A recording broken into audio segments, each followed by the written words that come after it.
नमस्कार, मैं विष्णु शर्मा आप सभी का आपके ही अपने चैनल विष्णु एडीपी में हार्दिक स्वागत करता हूं। आज एक मिथोलॉजिकल स्टोरी लेकर आया हूं, पौराणिक कथा लेकर आया हूं। बहुत ज़्यादा आपको पसंद आएगी, मोरल बहुत ही अच्छा है। लेट नहीं करते हैं, स्टार्ट करते हैं आज की story. Translation, grammatical portion cover करते हुए टेंसेस, वर्ब्स के फॉर्म, हर चीज़ समझाते हुए चलूँगा। आप लोग कुछ भी नया लगता है उसे आप लोग नोट डाउन कर लेंगे। चलिए स्टार्ट करते हैं। एल यहाँ पे बड़ा सा लिखा हुआ है तो ये एक साथ है ना। लॉन्ग अगो, बहुत समय पहले, लॉर्ड रामास वाइफ, भगवान राम की पत्नी, अपॉस्ट्रोफी एस कहा की के तो राम की पत्नी सीता, वॉज किडनैप्ड यानी क्या होता है? किडनैप आपने सुना होगा, अपहरण कर लेना, है ना। तो अपहरण कर लिया था बाय यानी द्वारा, द 10-headed डीमन यानी राक्षस, 10-headed यानी 10 सिरों वाले राक्षस के द्वारा माता सीता का किडनैप कर लिया गया था, अपहरण कर लिया गया था। रावणा, जिसका नाम क्या था? रावण, एंड विस्ड ऑफ, है ना। विस्ड ऑफ मतलब क्या होता है? भगा कर ले जाना, टू लंका, और लंका भगा कर ले गए थे यानी किडनैप करके लंका ले गए थे। Rama and his brother, Ram और उसके भाई Lakshman, gathered together an army of monkeys, gathered इकट्ठा किया, टुगेदर है ना एक साथ, एन आर्मी एक सेना, ऑफ मंकीज बंदरों की। तो राम और उनके भाई लक्ष्मण ने बंदरों की, वानरों की एक सेना इकट्ठी की, सो दैट, ताकि दे कुड रेस्क्यू, कुड यानी सके, उसे कुड कहते हैं, मॉडल होता है ये, रेस्क्यू यानी बचा पाना, है ना। ताकि वो बचा सके, हर यानी उन्हें, फ्रॉम हिज क्लचेस, क्लच यानी क्या था? पकड़, है ना, तो उसे क्लचेस कहा जाता है। तो सीता को, माता सीता को उसके चंगुल से छुड़ाने के लिए वानरों की एक सेना इकट्ठी की। The entire army travelled on foot, entire यानी पूरा, पूरी सेना, ट्रेवल्ड यात्रा की, है ना, ऑन फुट यानी होता है पैदल। तो पूरी सेना पैदल यात्रा करती हुई, till they came to the west sea, till यानी तब तक, या पैदल चले जब तक कि, दे केम वे आ गए, कम का केम होता है टू, प्रेपोजिशन है। वेस्ट यानी होता है बहुत बड़ा, विशाल, सी यानी समुद्र, बहुत बड़े विशाल समुद्र जिसे कहा जाता है। विशाल समुद्र तक पैदल पहुंची उसकी सेना। दैट की they would have to cross यानी उन्हें करना था, कुछ करना पड़ेगा, sorry, would have to cross, हाँ ठीक है, वही यूज है। तो जिन्हें उन्हें पार करके, टू रीच रावणास किंगडम, रावण के किंगडम राज्य तक पहुंचना था, है ना। वुड हैव, कुछ करना था। लॉर्ड रामा अटेम्प्टेड टू काम द रेजिंग ओशन, यहां पर देखिए, अब यहां तक तो क्लियर हो गया कि वो समुद्र तक पहुंचे जिसे पार करके रावण के राज्य तक पहुंचना था। तो भगवान राम ने अटेम्प्टेड टू काम, अटेम्प्ट यानी क्या होता है? जिसे हम बोलते हैं प्रयास करना, शांत रहने का प्रयास किया, है ना। किसे शांत करने का प्रयास किया? द रेजिंग ओशन, ओशन यानी होता है समुद्र।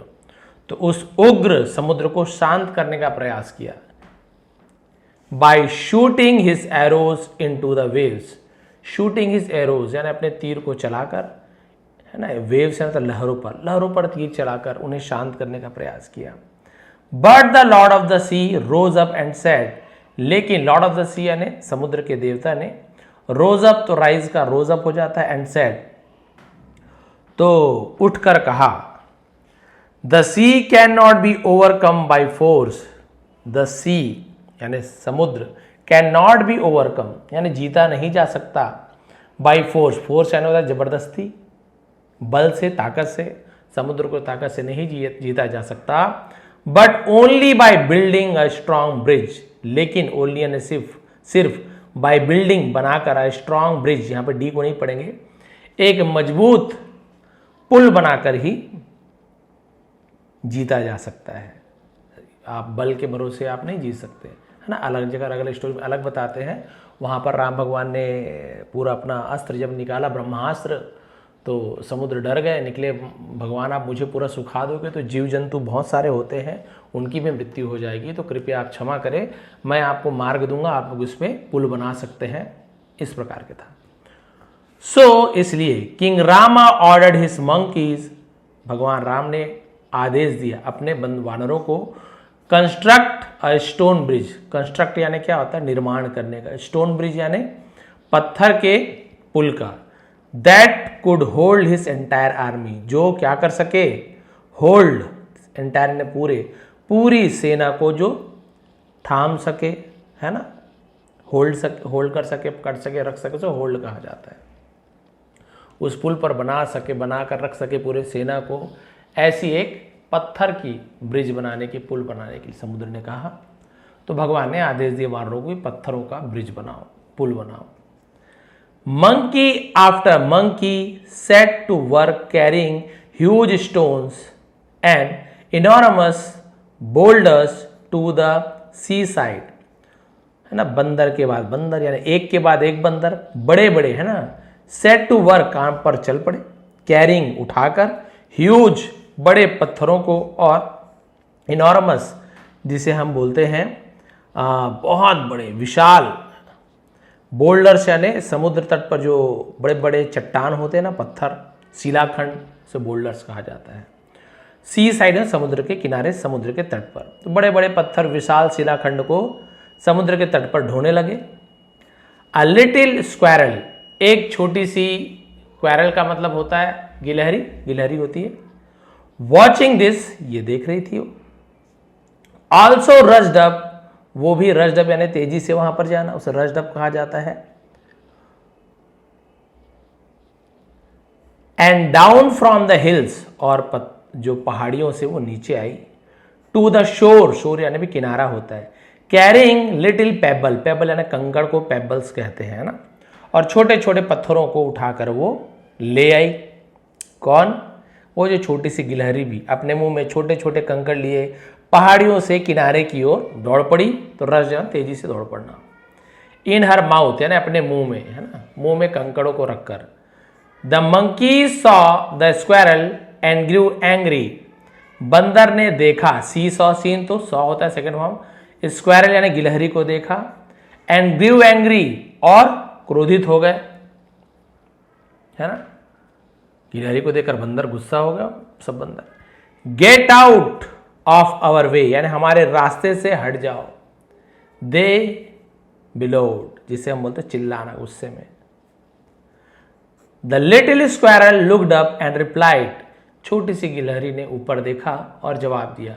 आई यानी मैं, टू यानी भी, मैं भी, विश या मेरी भी इच्छा है, टू हेल्प मदद करने की, बिल्ड द ब्रिज, पुल को बनाने में मदद करने की मेरी भी इच्छा है। टू सेव क्वीन सीता, रानी सीता को बचाने के लिए जो ब्रिज बनाने की है ना, उसमें मेरी भी इच्छा है। All the monkeys began to laugh, इसे लाफ पढ़ेंगे। सभी बंदरों ने बिगेन यानी शुरू किया, टू लाफ यानी हंसना शुरू कर दिया। दे held there sides and road and hoped and moved the little quarrel, उन्होंने अपने क्या कर लिया, जो बंदर थे, साइड्स, हेल्ड देयर साइड्स, और उन्होंने रोड एंड होप, ठीक है, रोड होप का मतलब होता है जिसे हम बोलते हैं कि दहाड़ने लगना, उछलने लगना, अपने कमर को पकड़कर उछलने लगे, दहाड़ने लगे मतलब बंदरों की आवाज में चीखने लगे। और होप डग यानी क्या होता है, हॉप हॉप बोलते हैं ना, उसका मतलब होता है उछलना, उछलने लगे।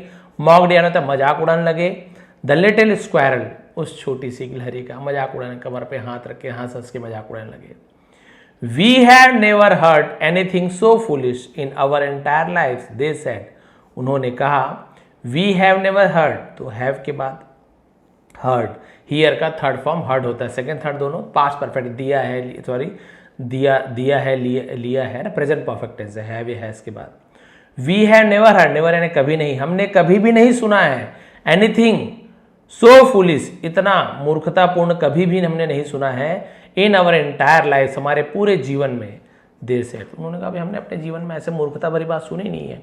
स्टिल फिर भी the squirrel continue to carry small pebbles and pile them up nearby. Pile यानी होता है ढेर लगाना, ढेर इकट्ठा कर करके।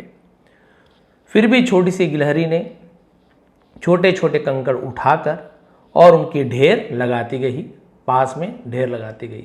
फाइनली आखिरकार वन मंकी ग्रू सो इरिटेटेड, एक मंकी बहुत ज्यादा बोलते ना चिढ़ जाना, परेशान हो जाना, चिढ़ गया, दैट की ही लिफ्टेड द लिटिल एनिमल, उसने उस छोटे से जानवर को उठा लिया, लिफ्टेड उठा लिया, and through her into the air, और हवा में फेंक दिया, ऊपर उछाल दिया। The squirrel cried out Rama, गिलहरी चिल्लाई Ram. Lord Ram lifted his hand, भगवान राम ने अपने हाथ उठाए, and caught the squirrel safely in his palm, palm यानी हथेली को पाम कहा जाता है, और भगवान राम ने अपने हाथ उठाए और कॉट, कैच का कॉट होता है सेकंड फॉर्म, उस गिलहरी को है ना सुरक्षित रूप से पकड़ लिया अपनी हथेली पर। एडमॉनिशिंग द मंकीज, जिसे हम बोलते हैं डांट लगाते हुए। ही सेड, उन्होंने कहा, मंकीज वानरों बंदरों, नेवर मॉक दोज स्मॉलर और weaker then you, never mock यानी कभी भी मजाक मत उड़ाओ, दोज यानी उन छोटे और कमजोर, देन यू कंपेयर कर देन का यूज करते हैं, तो अपने से छोटे या कमजोर लोगों का कभी भी मजाक मत उड़ाओ। Each serves according to his strength, सभी है ना, प्रत्येक क्या करते हैं, सर्व्स यानी सेवा देते हैं, अकॉर्डिंग यानी के अनुसार, हिज स्ट्रेंथ अपनी ताकत, और कैपेसिटी जिसे हम बोलते हैं क्षमता, अपनी ताकत और क्षमता के अनुसार सभी क्या करते हैं, सेवा देते हैं। And each is needed to make this bridge, है ना, और इस पुल को बनाने के लिए हर किसी की जरूरत है, हर किसी की जरूरत है। What truly matter is not the strength, है ना, जो truly matter is not the strength, यानी कि बोलना चाहिए कि असल में मायने यह नहीं रखता कि स्ट्रेंथ यानी जो उसकी ताकत होती है, वन हैज यानी किसी के पास जो ताकत है ना, वो मायने नहीं रखता कि किसके पास कितना ताकत है। But how great once love and devotion is, लेकिन ग्रेट यानी महान या बहुत ज्यादा, वंश यानी किसी का, प्रेम और उनकी जो भक्ति है या उनकी है ना समर्पण भक्ति को डिवोशन कहा जाता है। तो किसी के पास कितनी ताकत है ये मायने नहीं रखता, बल्कि यह है कि उसका प्रेम और भक्ति कितना महान है।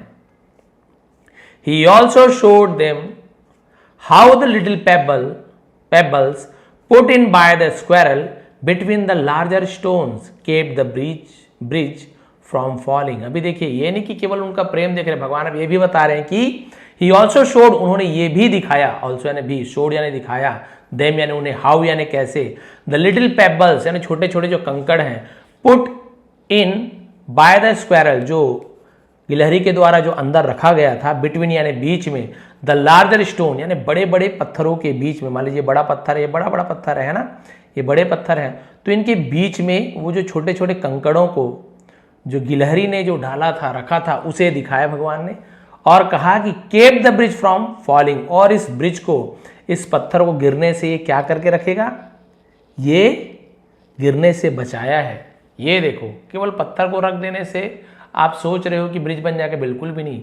ये पत्थर कभी भी टकरा के एक दूसरे से जो गैप है उससे क्या हो सकता है, हट सकते हैं, गिर सकते हैं। लेकिन ये जो छोटे छोटे कंकड़ पत्थर जो गिलहरी डाल रही है ना, इसे हम छोटा नहीं समझे, पूरा ब्रिज गिर सकता है, लेकिन ये जो छोटे छोटे कंकड़ है, ये जो बीच का जो गैप रहता है उसे भरते हैं और इससे ब्रिज गिरने से बच सकता है, बचेगा इससे। तो बताए ये कोई छोटी चीज़ नहीं है, बहुत बड़ी चीज़ है। आपकी पूरी मेहनत बर्बाद हो सकती है वानरों। विद ग्रेट लव, है ना, बहुत प्रेम से, बड़े प्रेम से, महान प्रेम से कहते हैं, Lord Rama Drew 3 lines down the squirrels back. भगवान राम ने ड्रू यानी खींची, ड्रॉ यानी खींचना, तो ड्रू यानी खींची। भगवान राम ने 3 लाइन्स 3 लकीरें खींची। उंगली से ऐसे प्रेम करते सहलाते हैं ना, किसी को ऐसे प्रेम से सहलाते हैं ना, तो वैसे ही ऐसे सहलाए, सिर से लेकर ऐसे पूरे पीठ तक के सहलाए। डाउन द स्क्वायरल्स बैक, उसके पीठ तक के नीचे, विथ हिज 3 फिंगर्स, अपने 3 उंगलियों से, सब प्रेम करते हैं ना 3 उंगलियों से ऐसे, है ना। एंड फ्रॉम देन ऑन, और तब से squirrels have had 3 pale stripes. तो गिलहरी के पीठ पर 3 जो पीली रेखाएं होती ना, 3 रेखाएं क्या हो गई थी, खींची थी, उनके हल्की धारियां बन गई थी। पेल यानी हल्की होती है, पेल यानी हल्का भी होता है। ऑन देयर ब्राउन फरी बैक्स, ब्राउन यानी भूरे, फरी यानी बोलते हैं ना रोएदार, बहुत मस्त पीठ रहता है ना गिलहरियों का, रोएदार। बैक्स यानी होता है पीठ को बैक कहा जाता है। तो जब भगवान राम ने उसे ऐसे प्रेम किया ना, तब से गिलहरियों की पीठ में आप देखेंगे सिर से लेकर पूरे पीठ तक के ऐसे 3 लकीरें, हल्की लकीरें आपको दिखाई देती होंगी। और ऐसे मान्यता है, ऐसे माना जाता है कि भगवान राम ने ही जब प्रेम से उस गिलहरी को ऐसे गिलहरियों को जब प्रेम किया था ना, तब से गिलहरियों के पीठ पे ऐसे 3 निशान होते हैं। वो आप सभी जानते हैं, आप दे भी सकते हैं। तो ये राम सेतु की, इसका सोर्स रामायण है, रामायण से इस कथा को ली गई है।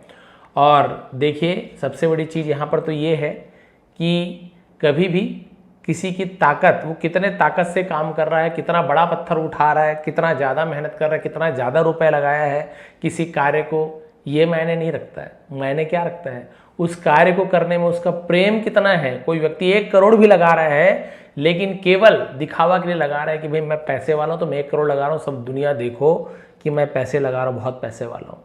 कोई गरीब है, भिखारी या बहुत गरीब है, जिसकी एक दिन की कमाई ही मान लीजिए 100 रुपये है, और वो व्यक्ति 50 रुपये भी चढ़ा रहा है, तो वो 1 करोड़ कमाने वाले व्यक्ति से ज़्यादा अमीर है। क्यों? 1 करोड़ वाले जो कमाने वाला व्यक्ति है ना, वो मान लीजिए, वो मान लो 1000 रुपये चढ़ाता है, 1 करोड़ कमाने वाला 1000 रुपये चढ़ा रहा है, 100 रुपये कमाने वाला 50 रुपये चढ़ा रहा है। तो 1 करोड़ वाला 1000 यानी वो तो कुछ भी नहीं हुआ, आधा से भी बहुत कम हो गया। लेकिन जो 100 रुपये कमा रहे हैं वो अपना 50% दिया इनकम का, 50। तो भाई 1 करोड़ वाले को तो सीधा 50 लाख रुपए देना चाहिए, लेकिन वो 50 लाख दे रहा है क्या? नहीं, 1000 दे रहा है, और बोल रहा है अरे मैं 50 रुपये वाले से मैंने ज़्यादा दान किया, 1000 दिया हूँ। सब वही देख रहे हैं, अरे बाप रे 1,000 रुपये दान कर दिया इसने, या फिर 10,000 दान कर दिया। और एक गरीब 50 रुपये डाल रहा है, कोई देख भी नहीं रहे, अरे 50 रुपये साइड में रख दो, आरती का है साइड में रख दो। उस जो बोलना चाहिए उस रुपए की कीमत, यानी उस रुपए का जो मूल्य है, हालांकि उस 1000 रुपये 10,000 से कम है, लेकिन उसका जो महत्व है वो तो ये 10,000 से ज़्यादा है। इसने तो पूरी आधी कमाई दे दी अपनी, दिन भर में जो कमा उसकी आधी कमाई दे दी, इसने आधी कमाई किया, कुछ भी नहीं दिया उस हिसाब से। तो भगवान भाव देखते हैं, भगवान ये देखते कि भाई कितना पैसा किसने चढ़ाया, किसने केसरी लड्डू चढ़ाया, किसने काजू कतरी चढ़ाई है, किसने सोने के मुकुट चढ़ाई है। भगवान ये सब नहीं देखते। आपके पास पैसा है, चढ़ा रहे हैं, बहुत अच्छी बात है, दिल से चढ़ाइए, प्रेम से चढ़ाइए, भगवान स्वीकार करेंगे, उसे भी स्वीकार करेंगे। और यदि आपके पास फूल लेने के लिए भी पैसे नहीं हैं, कहीं फूल मिल भी नहीं रहा है, कहीं फूल खिला हुआ आपको नहीं मिला है, कहीं मंदिर मिल गया, आप 2 पत्ते तोड़कर भी भगवान को पूरी आस्था से चढ़ा देते हैं कि प्रभु ना मेरे पास पैसे हैं फूल लेने के, ना आसपास फूल खिले हुए हैं, व्यवस्था नहीं हो पाई महाराज, ये 2 पत्ते ही मुझे मिले हैं, इसे ही फूल समझकर ग्रहण कीजिए। भगवान उसे फूल बना देंगे, यानी फूल समझकर उसे ग्रहण करेंगे, फूल माला समझकर उसे ग्रहण करेंगे, और उससे सुगंध से तृप्त हो जाएंगे भगवान। लेकिन आप लाखों के हार चढ़ा रहे हो, है ना, पैसे वाले हो या 1000 रुपये दे रहे हो, लेकिन आपके मन में श्रद्धा नहीं है, बस आप स्वार्थ के लिए चढ़ा रहे हो कि भगवान के यदि मैं 1000 रुपये चढ़ा दूँ तो इसके बदले भजन बोलते हैं पैसे के बदले पैसे मिलेगा, तो ये तो व्यापार है, भक्ति नहीं है। आप सोचेंगे 1000 रुपये चढ़ा दूँ तो भगवान मुझे 10,000 देंगे, हे भगवान यदि मेरी नौकरी लग जाए तो मैं आपको 1 किलो, आपके लिए 1 किलो घी का लड्डू चढ़ाऊंगा। 1 किलो घी का लड्डू ज़्यादा से ज़्यादा कितने में आएगा बताइए? तो ज़्यादा से ज़्यादा बहुत ज़्यादा अच्छी क्वालिटी के है तो 1000 रुपये किलो, और ही क्या बोलूँ, शुद्ध घी का है तो भी 1000 किलो, अरे चलो 2000 किलो मान लो भाई, और कोई बहुत ज़्यादा विख्यात प्रख्यात कोई मिठाई वाला है, 2000 रुपये किलो, चलिए 2000 रुपये किलो का घी का मिठाई का डब्बा एक बार चढ़ा दिए। नौकरी लगी है आपकी 1 लाख महीने की, 1-1 लाख पर मंथ आपको मिलने वाला है, एक ही महीने में 1 लाख हो गया। अब जिंदगी भर आप करोड़ों रुपए कमाओगे, लेकिन भगवान को तो आपने एक बार बस 1 किलो घी का लड्डू खिला दिया, हो गया। तो ये कौन सा व्यापार किया हो आपने? तो भगवान से यदि आप व्यापार करते हो तो उसमें आप कभी जीत नहीं पाओगे। भगवान का ही दिया हुआ है, भगवान हमें देने वाले, हम भगवान को क्या 1000-2000 देंगे? माता लक्ष्मी जिनकी पत्नी है ना, ऐसे श्री राम भगवान, श्री विष्णु भगवान जिनके अवतार राम भगवान है, माता सीता लक्ष्मी रूपी है, उन्हें हम क्या ही चढ़ाएंगे। पूरी जितने पास हमारा धन दौलत है, दुनिया का पूरा धन दौलत ऐश्वर्य सभी तो माता लक्ष्मी है, उन्हें हम 1000-2000 चढ़ा के क्या सोच रहे, हम अमीर बन गए? बिल्कुल भी नहीं। तो इसलिए आप किसी भी भगवान को मानते हो तो आप पूरी सच्ची श्रद्धा भक्ति से उनका पूजन करें। आपसे जितना हो सकता है उतना करिए, जो भी सामर्थ्य है। ऐसे नहीं भाई कि आपके पास जेब में 1000 रुपये है, माला 150-200 को मिल रहा है। शर्मा सर ने तो कहा था 2 पत्ती चढ़ा दो तो भी चलेगा, 2 पत्ती तोड़ के चढ़ा दे रहा भगवान को, ऐसे भी नहीं करना है। सामर्थ्य नहीं है तब की बात है, तो आप लोग बिल्कुल ध्यान देंगे। जिस प्रकार से छोटी सी गिलहरी, हालांकि वो देखकर उसने भी सोचा कि बड़े बड़े पत्थर तो मैं नहीं उठा पाऊंगी, लेकिन मुझसे जितना हो सकेगा मैं करूंगी माता सीता को वापस लाने के लिए, भगवान राम को माता सीता से मिलाने के लिए जो कुछ भी हो सके।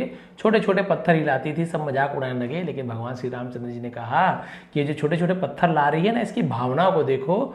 और सच में पत्थर देखिए, वाकई में आपके जो बड़े बड़े पत्थरों को सहारा यही दे रहा है। आप ईंट जोड़ोगे, उसमें बीच में रेत नहीं डालोगे, सीमेंट नहीं डालोगे, तो क्या पकड़ मजबूत रहेगा? कभी भी गिर सकता है।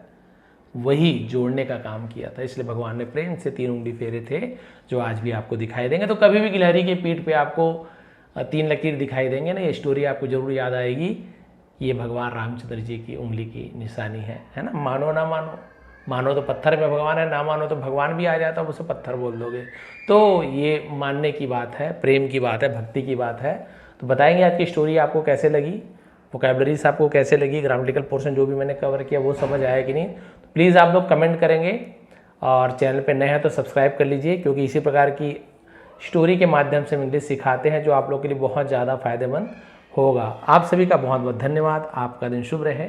इसका PDF आपको टेलीग्राम में मिल जाएगा, नीचे डिस्क्रिप्शन में लिंक है, वहाँ पर ज्वाइन कर लीजिए। फ्री में PDF मिल जाएगा, आप लोग रीड करके इसे ट्रांसलेशन कर सकते हैं। बहुत बहुत धन्यवाद।